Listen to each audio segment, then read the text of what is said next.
adiga ayaan kugu talagalay ma u malaynaysaa waxyaabaha aad haysatid ee qaaliga ah sida taleefanka ama meelaha aad aadaysid ee aad lacagaha qaaliga aad ku bixinaysid inay ku farxad gelinayaan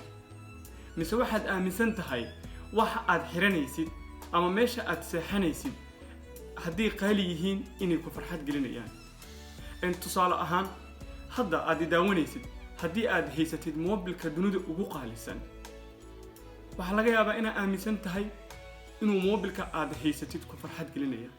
laakiin hal message haddii lagu soo qoro farxaddii aad aaminsaneed oo dhan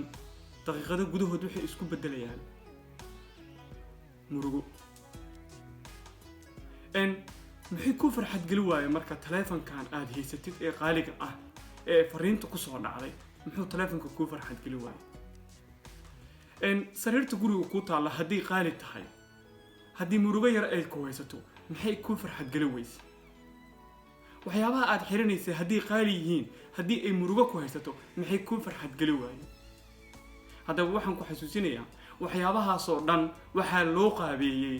qaab qanacsanaan la yiraahdo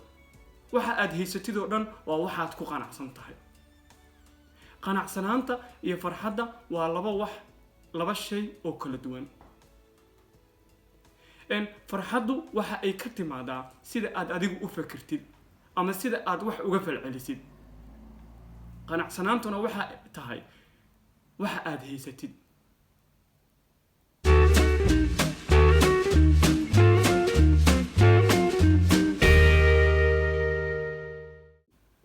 tusaale ahaan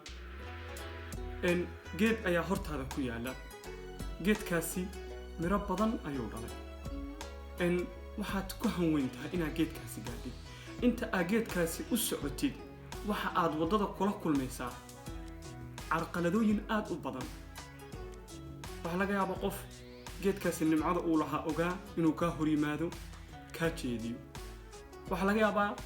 in waddada inta aad sii socotid waqtiga aad dhibsatid waxaa laga yaabaa in carqaladooyin aad kale oo badan inaad la kulantid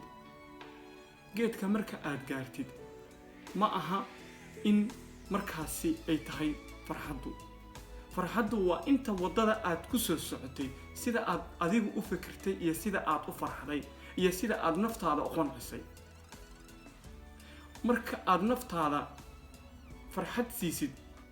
hadafkaaga inta aad ku sii socotid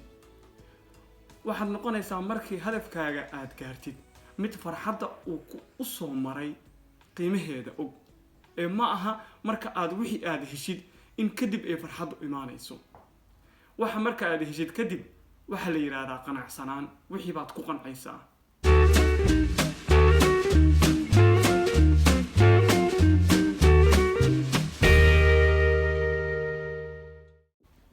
badanaa waxaynu dhahnaa farxaddii baa liiga jiiray ama farxaddii baa liiga halleeyay